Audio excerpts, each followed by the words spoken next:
प्रधानमंत्री नरेंद्र मोदी कल नई दिल्ली में श्रम संसद के नाम से जाने जाने वाले भारतीय श्रम सम्मेलन के 46वें सत्र का करेंगे उद्घाटन। प्रधानमंत्री नरेंद्र मोदी राष्ट्रीय करियर सेवा पोर्टल समर्पित करने के साथ ही कर्मचारी राज्य बीमा निगम की सुधार पहल की भी करेंगे शुरुआत। कामगारों के लिए सामाजिक सुरक्षा का मुद्दा कार्यसूची में है सबसे ऊपर। संसद के मॉनसून सत्र से पहले प्रधानमंत्री नरेंद्र मोदी ने भाजपा की रणनीति पर पार्टी के वरिष्ठ नेताओं से की मुलाकात। सरकार के खिलाफ विपक्ष की एकजुटता के बीच एनडीए के सभी घटक दलों की कल दिल्ली में होगी बैठक। मध्य प्रदेश में भोपाल और उज्जैन में भारी वर्षा से लोगों को राहत। जम्मू कश्मीर में भी मौसम में सुधार के साथ साथ जम्मू कश्मीर राष्ट्रीय राजमार्ग वाहनों की आवाजाही के लिए खोला गया। अमरनाथ यात्रा सुचारू तरीके से जारी। रक्षा मंत्री मनोहर पर्रिकर और गोवा के मुख्यमंत्री लक्ष्मीकांत पार्सेकर ने अमेरिका के एक कंपनी द्वारा कथित रूप से रिश्वत के लेन देन मामले में की सीबीआई जांच कराने की मांग।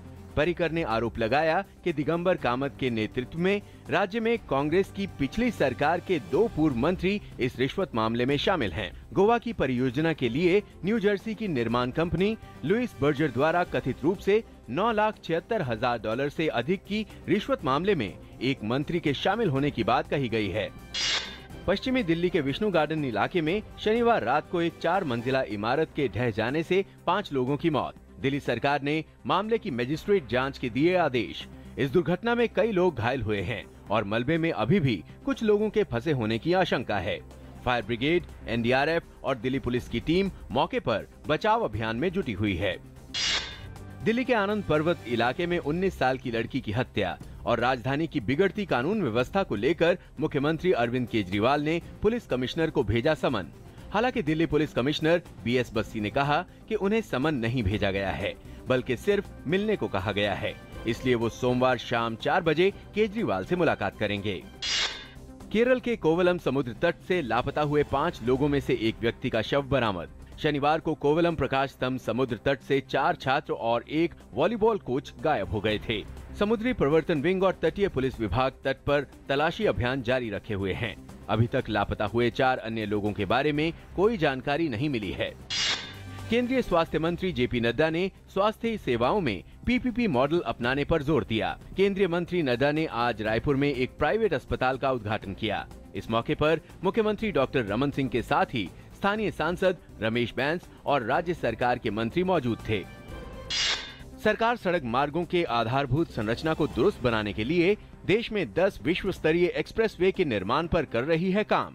सड़क एवं परिवहन मंत्री नितिन गडकरी ने कहा कि विश्व स्तरीय एक्सप्रेसवे के बनने से न सिर्फ यात्रा में कम समय लगेगा, बल्कि आर्थिक विकास में भी तेजी आएगी। उन्होंने कहा कि विश्व स्तरीय एक्सप्रेसवे का निर्माण मुंबई पुणे एक्सप्रेसवे की तर्ज पर किया जाएगा।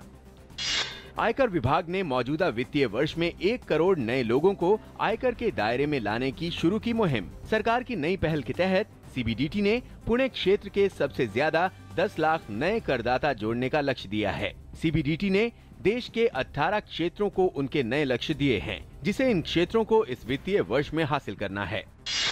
भारत और रूस ने रणनीतिक सहयोग को आगे बढ़ाते हुए 200 हेलीकॉप्टरों के निर्माण पर जताई सहमति। इन हेलीकॉप्टरों का निर्माण देश के भीतर ही किया जाएगा। रूस में भारतीय राजदूत पीएस राघवन ने बताया कि ये रक्षा समझौता मेक इन इंडिया कार्यक्रम के तहत दोनों देशों द्वारा संयुक्त रूप से क्रियान्वित की जा रही रक्षा परियोजनाओं का हिस्सा है। गौरतलब है कि हाल ही में भारत ने फ्रांस के साथ 36 राफेल लड़ाकू विमानों की खरीद का फैसला किया है। ग्रीस में 3 सप्ताह तक बंद रहने के बाद कल फिर से खुलेंगे बैंक। प्रधानमंत्री एलेक्सिस सिप्रास की बेल आउट पैकेज पर अगले सप्ताह पूरी होगी बातचीत। पूंजी नियंत्रण के बीच बैंकों ने धन निकासी सीमा में दी मामूली ढील। बांग्लादेश में आज सुबह हुई 2 बसों की आमने सामने की टक्कर में करीब 14 लोगों की मौत, 50 से अधिक यात्री घायल। घटना राजधानी ढाका से करीब 150 किलोमीटर दूर ढाका सिरजगंज राजमार्ग पर हुई। घायलों को पास के अस्पतालों में भर्ती कराया गया है। पुलिस के अनुसार कुछ घायलों की हालत नाजुक है। घटना की जांच के लिए स्थानीय प्रशासन ने एक जांच समिति का गठन कर दिया है। अदालत द्वारा नियुक्त लोढ़ा आयोग की फटकार के बावजूद बीसीसीआई ने कड़ी सिफारिशें लागू करने के लिए समय मांगा। सिफारिशों के अध्ययन के लिए 5 सदस्यों का कार्यदल गठित, लेकिन सदस्यों के नामों की घोषणा नहीं।